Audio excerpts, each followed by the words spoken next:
I call to order the high-level forum of the General Assembly on the culture of peace, which is being held in accordance with Resolution 67/106 of December 17, 2012. I would like to warmly welcome all of you to this meeting. This meeting serves to provide an opportunity to have an exchange of ideas and suggestions on ways to build and promote the culture of peace, with a special focus on the implementation of the 1999 Program of Action on a Culture of Peace, as well as for the further strengthening of the global movement.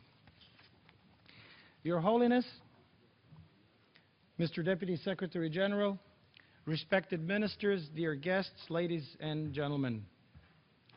It is my distinct honor to welcome you to the United Nations General Assembly's second annual high-level forum on the culture of peace.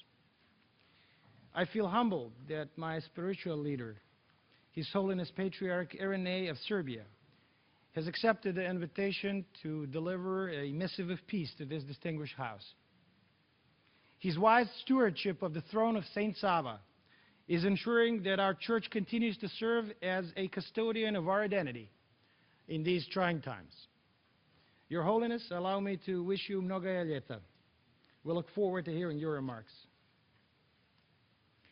I would like to express my deep gratitude to the other two keynote speakers for this morning. Dr. Said Said, the National Director of the Office of Interfaith and Community Alliances of the Islamic Society of North America, and Dr. Eli Abedi, the founding rabbi of the Edmund J. Safra Synagogue, whose message has been pre-recorded on account of Jewish New Year celebrations. Let me also acknowledge the hard work and dedication of the Deputy Secretary General, His Excellency Mr. Jan Eliasson. As Ban Ki-moon's second in command, he has actively participated in the UN's various peace-building programs. We're truly indebted to him for this and many other contributions to the international community. I'm grateful to the People's Republic of Bangladesh for their leading role in promoting this initiative from its inception. At today's event, they are represented by two members of Cabinet. My good old friend, Her Excellency Mrs. Dipu Moni, and His Excellency Mr. Abul Kalam Azad, Ministers of Foreign and Cultural Affairs. Allow me also to express my deep appreciation to the advisor to the President of the Philippines, Secretary Teresita Quintas Dalles, and last but certainly not least, to His Excellency Ambassador Anwarul Chaudhry, founder of the Global Movement for the Culture of Peace NGO, with whom we have been working very closely in preparing for this event. I look forward to your contributions and to those of the moderators and speakers who will participate in our three panels today. Once again, thank you all for being here.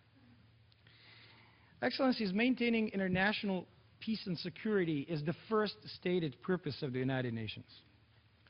It is enshrined in this organization's charter, written in the wake of humanity's epic victory over fascism. The countries united in their determination to save the succeeding generations from the scourge of war. Together, they conceived the Grand Parliament of sovereign equal states in the expectation that its litany of endeavors would lead mankind to turn its swords into plowshares. Each nation was given a seat around this high table of peace, where dialogue was endowed with greater value than force, and concord granted preeminence over strife. In the decades that have followed, the blessings of amity were repeatedly put to the test with the strong pull of the recourse to arms. For all the transgressions, however, the quest for peace at the United Nations did not recede, in the fervent hope that the grand aspirations expressed in the Charter by the organization's founder would take hold in all corners of the world. Excellencies, 14 years ago, the Program of Action on the Culture of Peace was adopted by consensus in the General Assembly, identifying 8 specific areas of action at all levels: the individual, the family, the community, the nation, and the world. member states rightly chose to put education first on the list, inspired in no small measure by what Mahatma Gandhi had enjoined 3/4 of a century ago, that if we are to teach real peace in this world, and if we are to carry on a real war against war, we shall have to begin with the children. To effectively meet the challenges of the 21st century, I believe the generations to come should be installed with the ethics of nonviolence and equipped with the right tools to flourish as adults, as future parents, responsible community leaders, and engaged citizens. We must impart them with the skills, dispositions, and knowledge necessary in order to make valiant contributions to their respective societies. In the classroom and the home, through the books they read and the web pages they browse, we must ensure that our children learn to act with tolerance and understanding to others, forswearing violence, which only begets more of the same. They must learn more about equality of opportunity and social justice, human dignity and rights, love of one's neighbor, and compassion for the most vulnerable.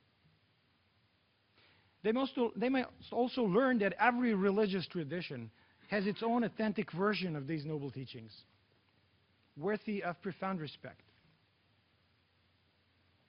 Excellencies, I believe the importance of the power of faith to advance the culture of peace has often been understated.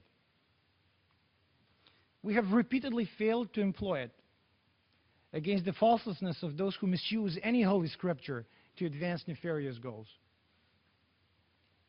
I'm convinced this is where benevolent religious leaders, by expounding on the core ethical tenets we hold in common, may make a decisive difference. By further reaching out to one another on equal footing, they can put their considerable moral authority in the service of healing the wounds of centuries of conflict between peoples of different faiths. The alternative is a stark one: to face, virtually defenseless, the escalating danger that the ills and grievances of bygone eras may continue to be reawakened. This threatened to engulf us in a maelstrom of unmatched ferocity. Excellencies, we must aim to foster harmony against religions in the age of sustainable development, a time of growing interdependence and multiplying challenges no country can hope to solve on its own. We're truly becoming a global community, one in which the solemn entreaty of the UN Charter to practice tolerance and live together in peace with one another as good neighbors has never been more pressing. The complexity of the task brought forth last June in Rio de Janeiro at a historic UN Conference on Sustainable Development is unprecedented.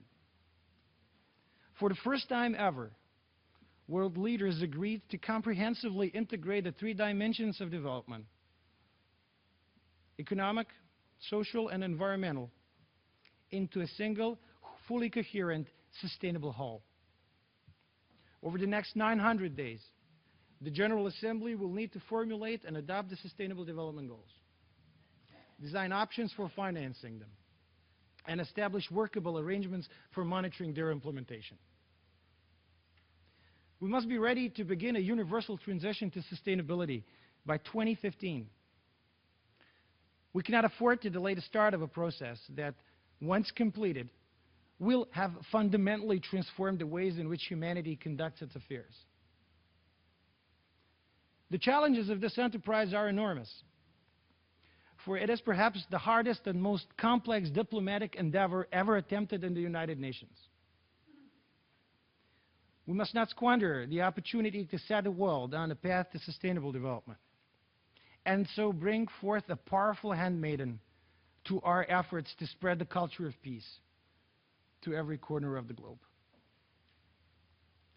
Excellencies, today we are taking another small step towards overcoming strife and animus. The commitment many of us have to advancing the culture of peace is informed by the remonstrance of the psalmist to turn from evil and do good, seek peace and pursue it. or by the injunction of the Quran, that there is not for man to do except good for which he strives.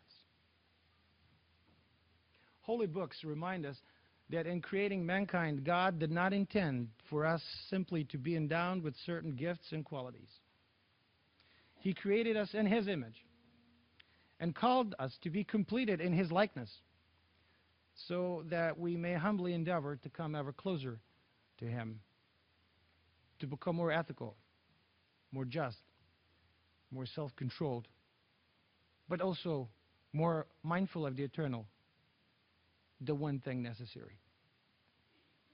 The wholehearted embrace of the culture of peace would propel us forward on this path and help make still and tranquil the ways of the world.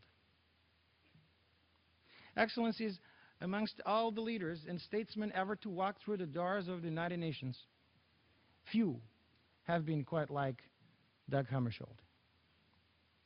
I believe we may draw inspiration from the tempered words he once wrote during his tenure as Secretary General of the United Nations. It is with them that I wish to conclude my remarks this morning. Our work for peace must begin with the private world of each one of us. To build for man a world without fear, we must be without fear. To build a world of justice, we must be just. How can we ask others to sacrifice if we are not ready to do so? Only in true surrender to the interest of all can we reach that strength and independence, that unity of purpose, that equity of judgment, which are necessary if we are to measure up to our duty to the future as men of a generation to whom the chance is given to build a world culture of peace. I thank you for your attention.